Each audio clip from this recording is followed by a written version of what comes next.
What's good with y'all boys, bro? It's your boy Jay back at it again. And today we got 3 true unnerving horror stories animated by MJV Animations. You already know what the deal is, man. Follow me on both J's here and J's there.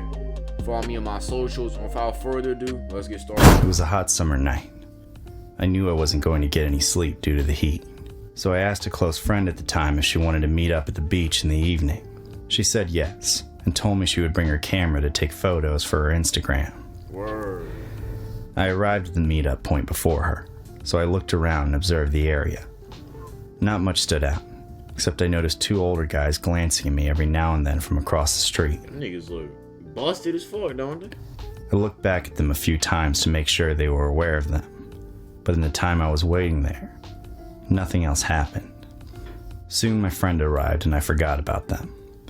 We were about a 30-minute walk from the beach, as we had planned to stop at some of the shops in the artsy little beach town. When we eventually got to the beach, we got some great shots of the sea and each other before the sun started to set.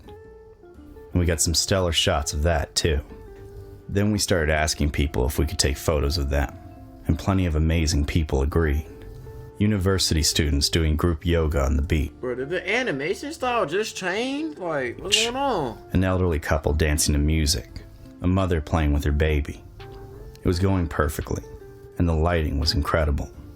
After a while, the sun had gone away, and we had taken plenty of pictures for my friend's Instagram. We took an empty back street, as it was the fastest route to get to a cafe I wanted to show her. The back streets were usually... Y'all better make sure y'all have that pepper spray, because, you know, dudes be weird. Like, dudes be OD weird nowadays, man. You know what I'm saying? That's why, if I have a daughter, she's going to always have pepper spray on her. And she might even know, like, some martial arts just in case, because, you know, niggas be weird nowadays, man. Safe. But I guess I wasn't used to walking around there at night. At some point, out of the corner of my eye, I saw 2 men quickly crossing the street. They got in front of us and stopped us. Oh no, you're not gonna get in front of me, cut off my fucking trajectory to try to like spit game or do whatever you about to do. Like you not about to do that to me. Hell no. That's when you hit it with the whoa, what you want. Like that's when you start, you know, getting in a fight mode, like fight or flight mode. That's when you start activating that shit.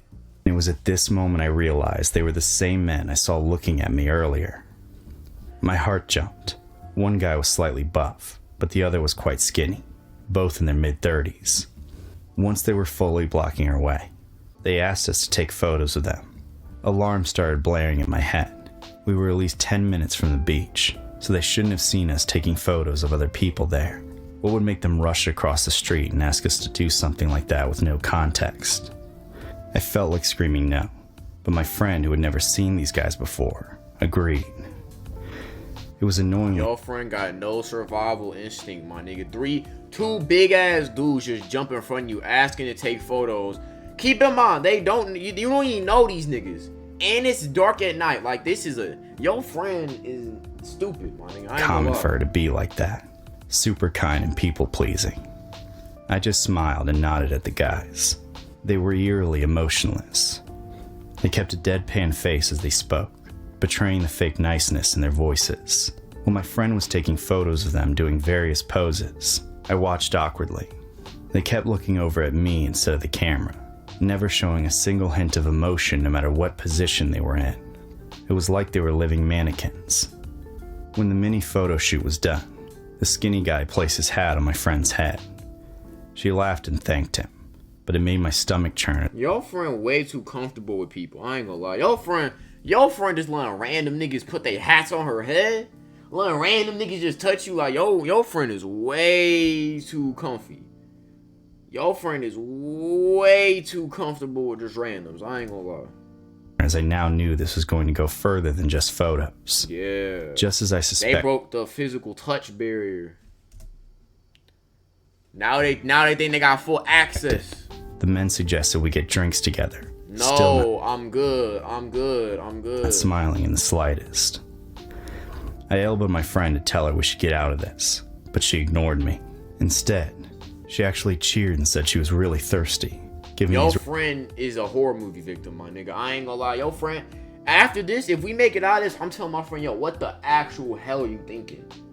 you gonna take photos with these niggas, then you gonna go out drinking with these, you making this like, you the person in the horror movie that trip and fall on air and get slashed by the slash. You that person, my nigga. You is that, like, bro, this is like level 1, like, bait. Like, the dudes ain't even gotta run no game, no sequence. Like, this is like an open layup. If these is 2 kidnappers, this is like an open layup, unguarded, my nigga. Like, robotic men, her most enthusiastic excitement. It was so insane that I felt dizzy, even though I had told her the cafe we were headed to was open. The men lied and claimed that it was too late, so only bars would be open. This was when I finally butted in and said we were too young to drink, which was true. The buff guy just laughed and said it didn't matter because he would buy drinks for us, but I couldn't even think of a response to that. I just stood there with a look of shock and dread on my face. And that fear, that show of helplessness, was what finally made their facade start to crack. A smirk spread across the thinner man's face, sending shivers down my spine. This is this situation where I don't like the idea of a woman I love, whether it be my mom, my sister. You know, I don't have a sister, but hypothetically speaking, right? Like my mom, my sisters, I mean, you know what I'm saying, the niece going out. The thought of them going out late at night, especially by themselves, if they ain't going like a group, scares me, man. Cause I know how niggas can get, bro. I know niggas do weird shit. Like, I know that dudes, once they ooga booga brain activates, the mind, like the horny chakra opens, like the root chakra opens, and it's too open, and they just thinking about having relations and doing anything to get that. It's bad, bro. It gets bad, especially if they got some like psychotic something going on in their head. It can get really bad. Like, that's why I encourage, like, if you a female watching this, you know what I'm saying, make sure to carry pepper spray in your bag, because I know that, like, dudes be moving OD weird. Like, they don't got social skills. You know, some of them, you know, they smell funny and all that. So make sure to watch your back, especially if it's late at night. Like, you should not be this comfortable interacting with people you've never met before this late. Like, your friend is actually a moron. I ain't gonna. Your friend might be a tard, you feel me? I grabbed my friend by the wrist and started begging her to leave, whispering that this all just felt wrong. My friend and I had a sidebar conversation at that moment, and while she was stupidly saying it would be fine, the 2 men kept trying to convince us to go. They even started to move closer to us. Oh, no. And then one of them gripped my shoulder, silencing me mid-sentence. I turned my head in horror and saw the most gut-wrenching sight of my life. The buff man had grabbed a hold of me, and in his other hand, hidden at his waist, was a knife. My instincts took over. I still had my friend by the wrist, so I just bolted. I felt the man's grip on my shoulder tighten, almost hard enough to hold me back, but I barely managed to slip away. I hadn't screamed or anything. I just grabbed my friend and ran. Then I didn't stop until I dragged her into a more populated area. Yeah, good move. Yeah, you gotta go somewhere populated, my nigga. I think if I had wasted the breath, we wouldn't have gotten away. But this left my airheaded friend confused and pissed at me. Your friend is dumb as fuck. Like, this is the point where I'm like, yo, I just saved us. These dudes wanted to kidnap us and do other things, like, and you ain't peeped that? Bro, your friend got she might be a nice person, but your friend got 0 survival instinct. I ain't gonna lie. She just couldn't get it through her head that those guys were bad news. Even as we were getting into a cab, so we didn't have to leave on foot, I pointed the men out to her.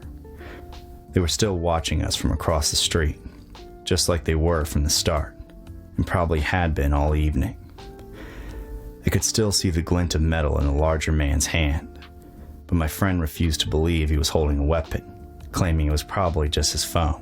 This story was what made me stop talking to that friend. Yeah, good looks. Your friend dumb as fuck. Your friend is gonna get you in that friend is gonna get you into situations where you're gonna be in danger. That friend is dumb as fuck. You getting cut off. You are getting cut off if you were that friend. Or at bare minimum, cuss your ass. Like, I'm gonna call you, be like, yo, what the fuck is you doing? Like this, like what's going on? Like, we dead ass almost could have gotten kidnapped and put in a motherfucking Netflix documentary. Your ass was talking about some, we didn't get drinks. Shut up, man. She thought I was over-exaggerating and said I was being annoying by mentioning it so much. I might have saved her life, and she can't even say thanks. To think she's out there, navigating the world on her own. It's a wonder how she's still alive. The story happened when I was living in Boston. I was 24 and had recently moved there to live with my best friend. I got a job at a massage envy in Back Bay to cover bills. At the time, working at the massage parlor, you know what I'm saying? This happened. I had only been working there for a month. Since I was new, I often had to work the closing shift. One night after closing the shop around 9:45 p.m., I said goodbye to my coworker and started walking to the bus stop a couple blocks over. Walking alone had never been a problem until that night. There were a few other people out walking, but other than that, the square was dark and quiet. Then, I noticed a man walking a short distance behind me. Oh, no. At first I didn't that ugly ass brown turd ass suit. Nigga, a brown suit with brown shoes is dead ass catastrophe, my nigga. And a pink tie. Yo, drippers. Y'all are like a Spider-Man villain. Oh, ugly think ass anything nigga, of it, man. assuming he was just going the same direction as me. After a block, though, he caught up and started to walk right next to me, as if we were together. I ain't gonna lie, bro. Let's say I'm walking home late at night, right? I'm walking home late at night. Like, let's say there's a woman. If there's somebody in front of me, I'm right back. I'm gonna just keep going on my path on some shit. I'm gonna just keep going on my path type shit.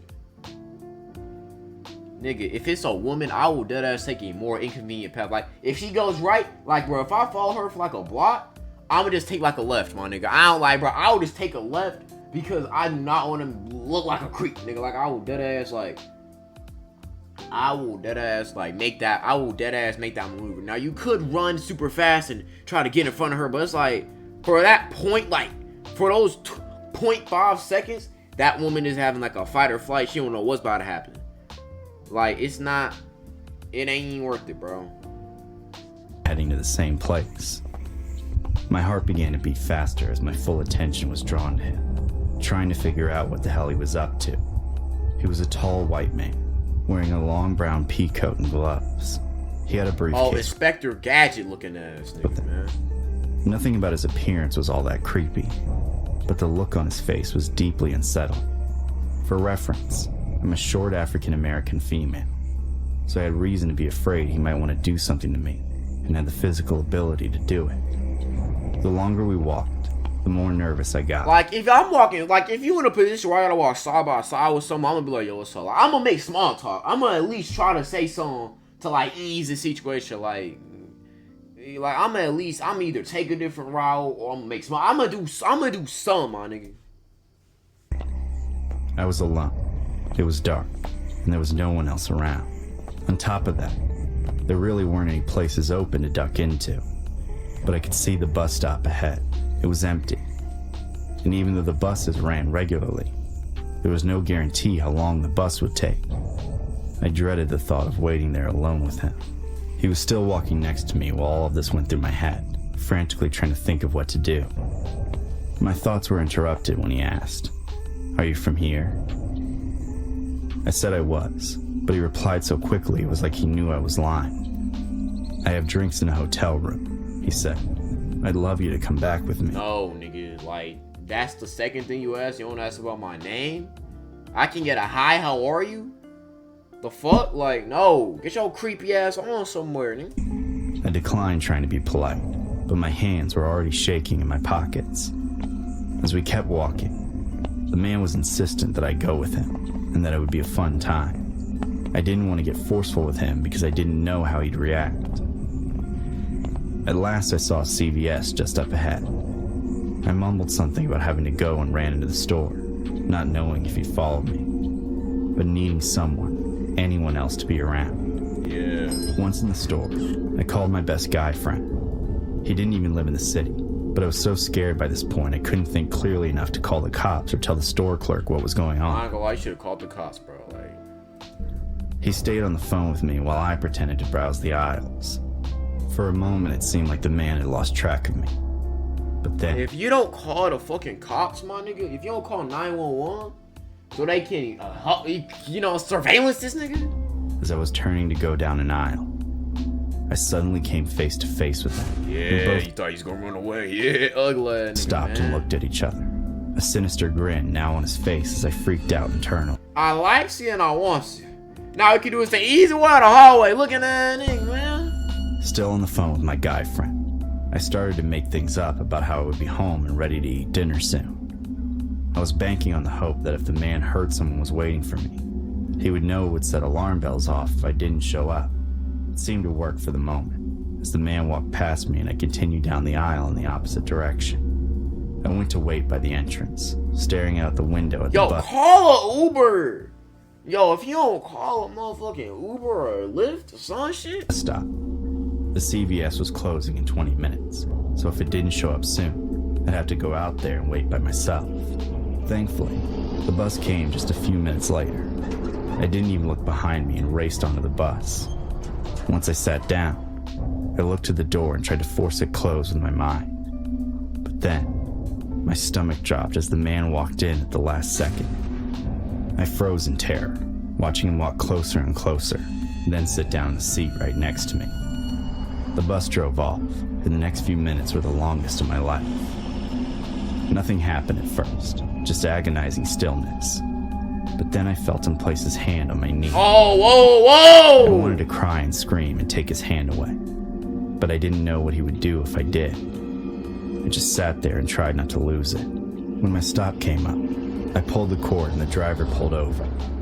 The man got out of the seat and motioned for me to walk ahead of him.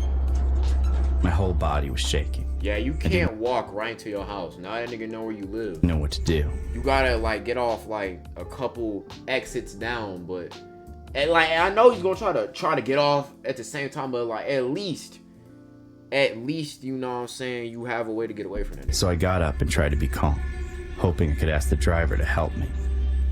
I took 3 steps forward. Then I heard a man call out from behind me saying, "Hey buddy, let me talk to you." I looked over my shoulder, and someone I hadn't even seen sitting in the back of the bus had gotten up and stopped the man by grabbing his shoulder. I didn't have time to think.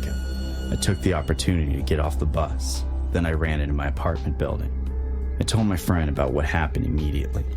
We were both creeped out by it, and I had a horrible time sleeping that night. I couldn't stop thinking about what that man really wanted to do to me if I actually ended up in his hotel. He wanted to do horrific things to you, most likely.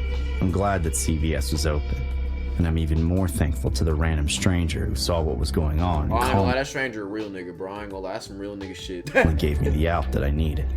If not for that, I don't know how that night would have ended.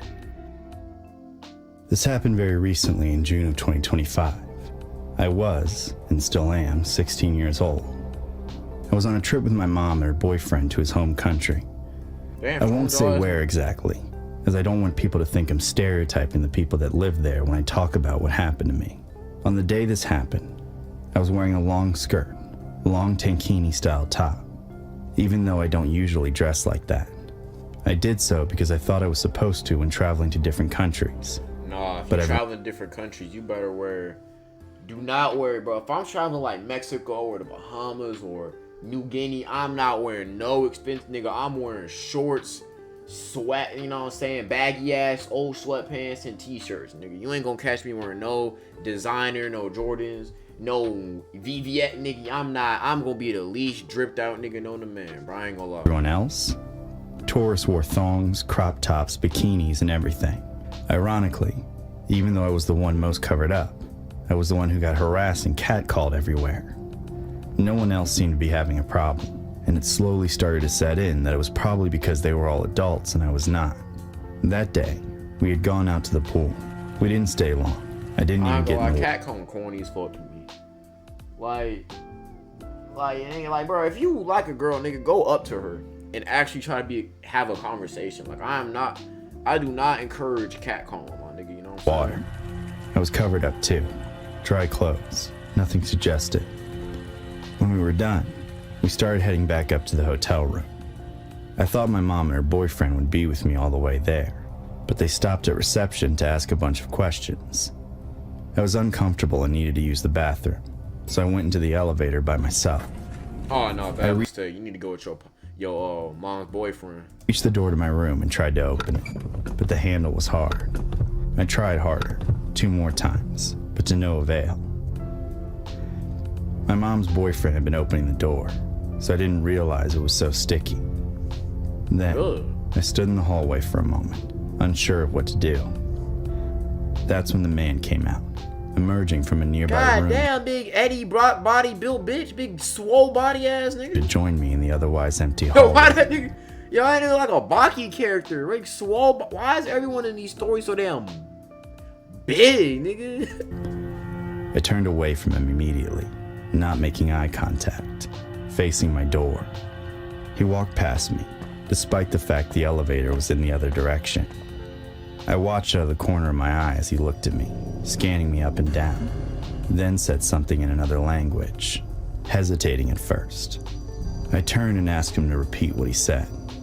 He looked me straight in the face and said, in English, in this slow, deep whisper, "You're so beautiful, for real." It wasn't flirty. It wasn't kind. It was intense. Like someone amazed by that nigga got Predators hockey. What the fuck? Object they want to take. I said thank you, because in that moment, I still thought maybe people here were just friendly. That's what everyone kept saying. The man then asked if I wanted help opening my door. I wanted to believe he was trying to help me, but something was telling me not to let him. I said no, I can get it myself. But then he just stood there, staring at me with a creepy smile on his face. I didn't want him to follow me into the room, so I walked away, not toward the elevator, as I didn't want him to follow me in there either. Instead, I went toward the window at the end of the corridor where he had come from. I stood there, looking down at my phone, pretending to be texting a serious conversation. Then I heard footsteps again as he walked past a second time. He went into his room and quickly came out with someone else. Oh hell no! You gotta go, girl. You gotta motherfucking ma'am. If you don't get the moment he went in that room, hold on. You say both. Motherfucker out the fuck out. No. Both walked right past me, and then they stopped just past my room, lingering, waiting. If I wanted to go into my room, I would have had to mess with my sticky door just feet away from them. If I went through the door into the stairwell to try and get away from them, I knew they would just rush over and follow me. Then they'd corner me in a concrete cage with no windows, where few people bothered to go. They weren't that far away. They could easily do it. I was frozen there for what felt like an eternity. Then, without either of them saying anything, one of them walked out of the corridor, then turned toward the elevator. I heard it chime a moment later, as I was wondering what he was up to. Were they giving up? Surely not, because the first guy weird saw trap shit was still camping by my door. Suddenly, it hit me. He was just going to go down a floor so he could come up through the stairwell. As soon as I realized this, the man by the door started walking, not to the elevator, but to me. I panicked, knowing if I didn't get out as fast as possible, I would get trapped between the two of them. I turned around and went down the stairwell, leaping down 2 steps at a time. I went down to the halfway landing, then hit the turn just as one of them came bursting in through the upper floor. Not even a millisecond after I passed the door on the lowest floor, it opened, and I saw 2 hands reaching out to grab me. They missed by a hair. Then a moment later, the 2 men ran into each other, giving me the space I needed to get away from them. Niggas. I made it to the ground floor, where my parents were still at reception. I frantically told her what happened, then pointed at the stairwell door, and the 2 men came out at that moment. My mother was about to go yell at them, but her boyfriend held her back and said that wasn't a good idea. Yeah. This made me niggas look like they don't give a fuck. They might smack you. Pissed at him, as he was basically admitting that all that talk about how everyone was just being friendly was bullshit. Sure, most people were just nice, but that meant some could use that expectation as cover. I never left the hotel room after that. Yeah, I ain't gonna lie. That was some wild ass shit, but shout out MJV Animation. That was a good video. But that being said, it's your boy Jay. Stay healthy, stay wealthy, and stay blessed. Follow me on both my channels. And without further ado, I'm out.